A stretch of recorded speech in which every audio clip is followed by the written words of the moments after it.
Alright guys, welcome. This is the finals. This is an Ununquadium messing up his split in the beginning. Yeeks.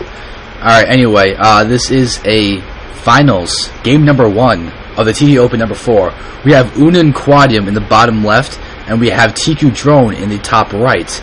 Alright, now this is the finals, game 1 on iCCup Match Point, which is a really cool map. Like, I'm going to show you a few of the things. Yeah, and Ununquadium point out one of my favorite things. Yes. It's awesome. So now, so now we can see that Ununquadium spoiled my fun. Well, not really, because it's still fun. But you can see that there are 9 patches in the main and 7 mineral patches in the natural. It just helps one basing a little bit versus 2 basing, and it's an incredibly cool mechanic to have. And we can see that, yes, top right, bottom left. Alright, so now we can see that Ununquadium is unfamiliar with this map, and that's perfectly fine. Whatever, but whatever. Just okay, talk about the map some more. You can see that there's a small choke right here for the main base, and you move up to the natural, and you have these 2 mineral patches just to constrict this choke a little bit. You have your 7 mineral patches. Then you have a small entrance over here and a large entrance over here. If you notice the small entrance, you can actually go straight across the map, go right to your opponent's small entrance, and then you're into his natural and his main. However, you also have this large entrance. You can move up, go right, up into this big area, come all the way down, and then move right here through this big ramp, and then go into your opponent's natural this way. Not only does that go into the natural, you have their 3rd base here and 3rd base here that are mineral only. There is no gas at this. So you'll see some guys like to actually expand up here into the top left or bottom right as their 3rd base, because it does have the gas geysers. And these army movement paths were incredibly important in StarCraft 1 because of Terran and their just army sized and the pathing, the way dragoons and zealots and all that worked for his Protoss. It was incredibly important which way you move your army. In StarCraft 2, it's a little less important because the pathing is so much better, but it's still pretty key. We do have some. Ooh, look, the bunker actually is about to get finished. So Ununquadium is going to get his. Oh, he canceled. Oh my God, he's going to finish. Oh God, it finishes. So now the SCV actually is going to go in there, and we have this Marines actually going to be able to land in there, and more Marines are coming in. Another SCV is coming in. This looks into the full scout on this, but Ununquadium, get your Marine inside. Okay, there, the Marine is now finally inside. It's going to get some kills. You have 1 drone kill. He's not hitting. There we go. He's hitting the hurt one, but there we go. That Ununquadium can actually start repairing. They're actually trying to snipe the SCV. But there's another SCV. Oh, 1 SCV does die. Another, oh, look at all the Zerglings are here.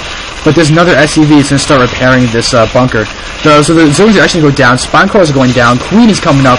But the SCV is getting sniped. Still, these Marines have done a lot of damage. You might want to actually start retreating and run away. There we go. Another Marine is there. But this Queen is going to be here and able to defend. Okay, Ununquadium's not going to try and snipe it. But there we go. Good cancel on the spine crawler because they're not necessary anymore. So drone is still going to continue to do stuff over there. But now look at this. This mineral only expansion, and when we continue talking about the map, that's awesome, only has 6 mineral patches. So you have 6 mineral patches, 7 mineral patches, and then you have the 9 mineral patches. And tQDrone, oh, so actually we can see some more damage that that little pressure did is that tQDrone actually supply blocked himself. So the wings couldn't make it in time, so that's why he sort of botched his defense in the beginning, but it's still okay. He still defended it very well. Then we have Creep Tuner going down, and we'll see that Ununquadium has now moved up to his natural, and I'm pretty sure that he is starting to think that this is a cool map just with the way this is working. And here we have Drone actually taking advantage of this second entrance. So Ununquadium is about to have some Zerglings in his base that he was not expecting. This is when knowing the map will actually come into play, because when you do things like position your army here at the ramp instead of like down here, because if you position down here, he'll be able to see all this. But now Drone's actually going to separate his army. He's got his Zerglings. Oh God, he's going to run right into the main. He might actually be able to snipe this SCV that's building the command center, but now he's going to die to the Zerglings and the Hellions. But now he's actually delayed this expo because another SCV has to be pulled out from over here to start finishing it. which Unun isn't doing. There we go. Now he's finally pulling an SCV. So that actually did a lot of damage to be able to do that. So now he's going to wall off again with 2 more barracks. Interesting, interesting. So it does seem that Ununquadium's going to go for like a Marine Marauder play with maybe some factory support and a Banshee. I'm going to expect a Banshee in a moment. Hopefully. Banshee. Banshee. Alright, apparently no Banshee. I'm going to hope there's going to be a Banshee though. But here we go. Okay, so now he's actually going to float off and build a reactor, I think that is, on his factory. And yep, that's a reactor. So we got barracks building a tech lab over here. And we have, 4 Hellions going into harass, but it seems that, yep, spine crawlers are out. Hellions are probably be forced back just by those alone.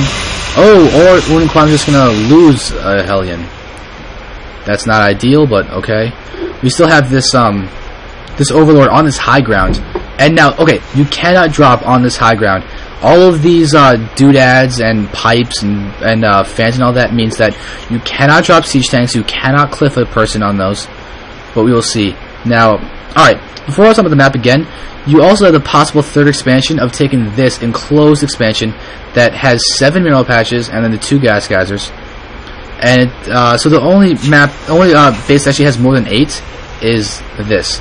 This is the only base that has 8 mineral patches. Ooh, Raven! He didn't go for a Banshee, he went for a Raven. Oh, that is cool and awesome. Spire is coming down for tQDrone. But let's just see what's going on. Oh, he tried to get run by, but this Hellion just took him out. But two Zerglings did get there, but they're just going to get roasted. So they die, which is sad. We'll mourn them later, though. But, ooh, good placement on the Spire in a little hidden nook and cranny. These spawn cars are still up. And let's look at the food count for a second, and we see that they're basically even. Right now, it's just the Zerglings that were lost for free that are keeping Ununquadium ahead by 2. But there's also a supply block for Ununquadium, which is okay. Now he unsupply blocked, and now he's actually ahead a little bit more. He's now getting his other 2 gas geysers, and he's got double mules coming down. And now we can see that Ununquadium is continuing to produce stuff, and we've got the barracks with a reactor on. And okay, here we go. tQDrone is going for his 3rd down here in the bottom right. He's not going for the mineral only. He is choosing to go for the gas geyser expansions, which is smart because he is using a Spire, and he's getting +1 attack as well as 10 mutas. Whoa, that's a lot of mutas. So he's gonna have 10 mutas in a minute, which is less than a minute actually, in less than 30 seconds too. So he's gonna really be able to do stuff with that. Ununquadium did make a little bit of a mistake using this reactor to have a good solid wall off, but now that that's done, it's kind of pointless. It's starting to do some bad things. But here we go, missile turrets going up. In the main, we have missile turrets. So he will have a little bit of defense against the massive amounts of mutas that have just come in. He's got 10 mutas that are now out. He'll be able to do some harassment with that. Defend his 3rd a little bit, keep himself mobile. And we can see that he's spreading well, and you can see that he's getting another hatchery over here in his main base, so we'll just double his production. He's got a Roach Warren and a Bailey Nest coming in. But here we go, the mutas are coming in. They're going to be able to, are they going to be able to take out this, oh god, it's getting repaired. Okay, this, such a good hold by Ununquadium, making sure that he's able to repair this. And now mutas go down that could have been saved. 2 mutas did get killed, and we've got, Raven is out. He will be able to throw point defense drones, which I do believe block the mutalisk attack. And we do have Medivacs out. A lot of Hellions. He's getting Inferno. He does not have Inferno Pre-Igniter, but the Hellions are still at a high enough count that he'll be able to do a lot of damage. It turns out I am getting injured. Yeah, and so now we do have Centrifugal Hooks out, or almost out. Spire's almost done getting a +1 air attack. We have a good drone transfer coming in. A lot of drones actually transferring. So tQDrone is really going to have a really fast and up-and-running economy with this base. He's still got a lot of drones out. Really impressive. You can see that he's got 54 drones. Pretty good count, but Ununquadium has 58 SCV, so he's got fully saturated main and natural. Although actually not the main, because he's not used to having. If he had only 8 patches in that, yeah, he's actually overly saturated at his natural expansion. Not a huge deal, but still. Now we have more mutas. We now have 12 mutas out in the field, or really 15 mutas, but they're not joining up. We have another drone coming out. He actually might be... oh, wow, he's expanding over here. Going for a hidden expansion so that Ununquadium might not actually see this, because Ununquadium's unfamiliarity with the map might actually end up hurting him if he doesn't know to scout this base, or he actually might try to take this for his third. Just try and keep himself consolidated into this triangle area. But now let's just see what's going on. Vikings are coming out. So he actually might be able to start